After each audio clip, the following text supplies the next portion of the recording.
What would you do if you discovered that even the worst person you could imagine, someone who had committed every possible moral violation, could still find redemption?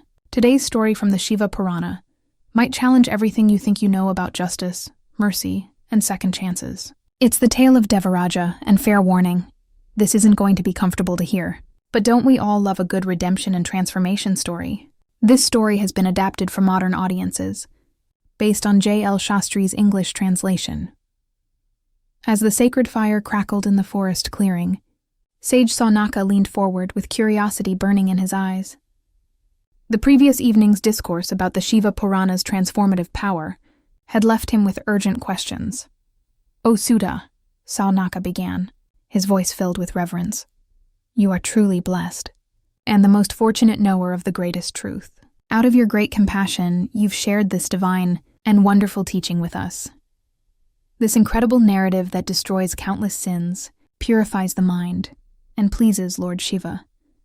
We've heard it with wonder. Thanks to your kindness, we now understand clearly that there is nothing as fine and transformative as this sacred story. But tell us," Saunaka's voice grew more intense, "who are those sinners in our current age? This difficult Kali Yuga, who can actually be saved by this story? Please enlighten us and bring satisfaction to the whole world." "My dear sage," Sutha replied with quiet intensity, "let me be absolutely clear about what this text claims to accomplish. We're talking about people who habitually commit terrible acts, those driven by greed, those who lie pathologically, those who abuse even their own parents, the violently arrogant, and those who completely abandon their social responsibilities." He paused, watching the sages' faces register surprise. This is a great spiritual practice, a jnana yajna, a sacrificial rite of wisdom. It yields both worldly happiness and ultimate liberation. It dispels all sins and brings joy to Shiva himself.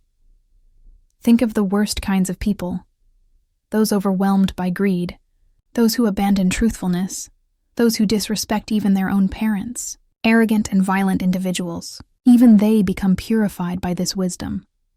Those who ignore their duties and responsibilities, people of malicious temperament, habitual deceivers, the ruthless and cruel, all are purified by this jnana yajna, even in our difficult age. Those who steal from religious institutions, people who commit adultery, those who are always engaged in harmful actions, rogues with wicked minds, even they are purified. People with unclean habits and disturbed minds, those who know no peace, embezzlers of temple funds, all find purification through this sacred wisdom.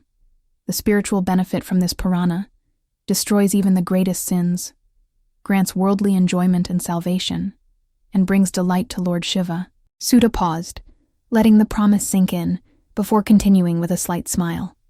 "Now, let me share an ancient story that perfectly illustrates this point. Just hearing it removes all sins completely. In the city of Kiratas, there lived a brahmin who was extremely poor and lacking in spiritual knowledge. His name was Devarāja, and frankly, he was about as far from the ideal brahmin as you could imagine. Despite being born into a family expected to embody learning and virtue, Devarāja was utterly ignorant and desperately poor. Instead of pursuing knowledge or spiritual practice, he ran an alcohol business, selling various types of intoxicating beverages to anyone who would pay.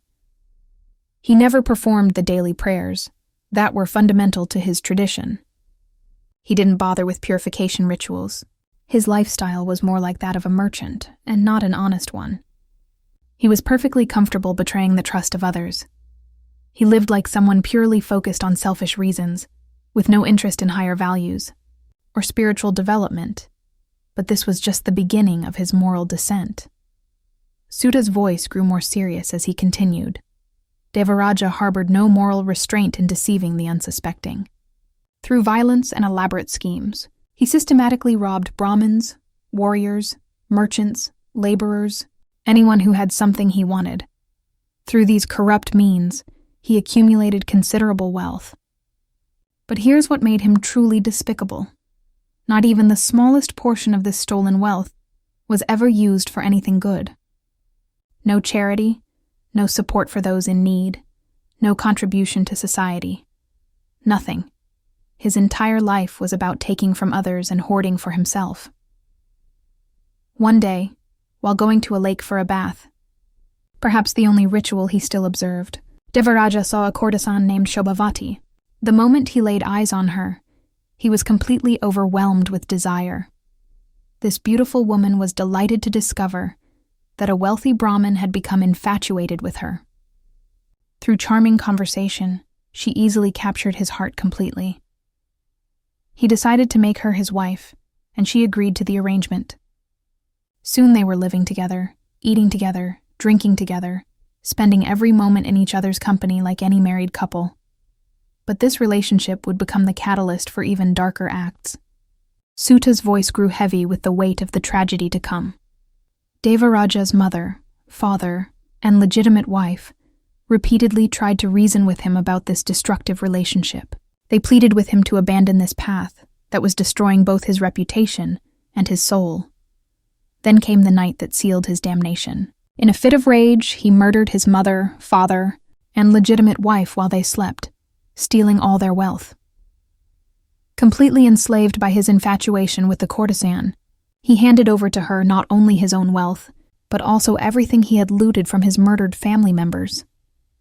Living with this woman, Devarāja abandoned every remaining trace of civilized behavior. He ate foods that were completely forbidden by his tradition, became heavily addicted to alcohol, and even ate from the same plate as his courtesan, a practice considered deeply polluting in his culture. Suta's voice dropped to almost a whisper. His transformation was complete. From a Brahmin supposed to represent wisdom and virtue, he had become someone who embodied the very worst of human nature: murder, theft, deception, addiction, the complete abandonment of family duty. There was literally no major moral violation he hadn't committed. But then, Suta's voice shifted, carrying a note of divine mystery. Destiny intervened in the most unexpected way. By pure chance, Devarāja came to the city of Pratisthana. There he saw a Shiva temple where saintly people had gathered for religious discourse. While staying nearby, he was struck by a severe fever. During his illness, he happened to hear a Brahmin giving a discourse about Shiva, not because he was seeking spiritual instruction, but simply because he was too sick to move away. For a month, as his fever worsened, these sacred stories were the only sounds reaching his ears. Suta's voice took on an otherworldly quality. After a month of illness, Devarāja died. Immediately, Yama's fearsome attendants bound him with nooses and forcibly dragged him towards Yama's city, the realm of death and judgment.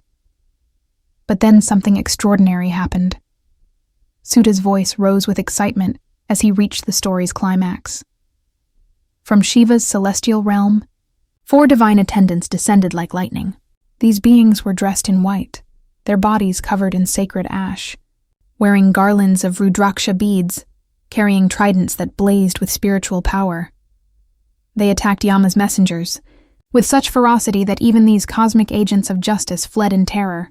They freed Devarāja from his bonds and placed him in a magnificent celestial chariot as they prepared to depart for Kailasa, Shiva's mountain paradise. The commotion in the death realm was so great that Dharmaraja himself, the god of death and cosmic justice, emerged from his palace to see what was happening.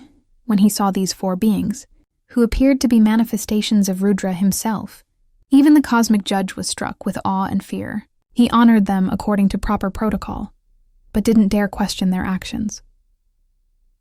Through his divine vision, Yama understood exactly what had happened. Out of reverence and perhaps a touch of fear, he didn't dare question these noble attendants of Shiva. After being duly honored by Yama himself, Shiva's messengers proceeded to Kailasa and presented the Brahmin Devarāja to Lord Shiva, that very ocean of mercy, and to the Divine Mother Parvati. And here's the most astounding part. Devarāja, this base Brahmin who was addicted to alcohol, enslaved by a courtesan, murderer of his own parents and wife, killer of countless innocent people driven by greed, became a liberated soul, instantaneously upon reaching that supreme realm. Suta paused, letting the shocking conclusion resonate before delivering his final insight. Truly blessed is the story of the Shiva Purana. The holiest of all holy stories, merely hearing it qualifies even the greatest sinner for salvation. The great seat of Sadashiva is the supreme abode, the noblest of all positions, which Vedic scholars have praised as being situated above all worlds. And this wretched man, this collection of every possible sin, was granted immediate liberation simply because he had heard Shiva's sacred story while dying. Devarāja's story makes an extraordinary claim that engaging with these stories doesn't just offer inspiration or moral guidance, but actively destroys the psychological and spiritual damage caused by harmful actions, while simultaneously fulfilling our deepest human needs for both practical happiness and transcendent meaning. I often wonder what passed through Devarāja's mind in those final weeks. A man who had spent his life chasing highs, immersed in violence, greed, and sensual pleasure, suddenly found himself still, unable to escape. Fever stripped away the distractions that had shielded him from deeper questions. He didn't earn salvation through good deeds. He had none. He didn't achieve it through years of spiritual practice. He performed none. He didn't even consciously choose transformation. He heard these stories accidentally, dying of fever. Yet somehow, the mere exposure to sacred narrative about the divine carried enough transformative power to overcome a lifetime of the worst possible actions. That divine grace can transcend even the most terrible karma through the power of sacred narrative and divine compassion. Personally, I don't think Devarāja's tales suggest we should live destructively hoping for last-minute salvation, but rather that no matter how far consciousness has fallen into destructive patterns, the potential for complete renewal remains intact. Perhaps that no one is beyond redemption, that the Lord's and universe's capacity for forgiveness exceeds our ability to condemn. In our next episode, we'll explore the story of Kankula and how we understand our own potential for change. Don't forget to subscribe and ring the notification bell. Until next time, keep questioning, keep practicing, and keep dancing with the mystic.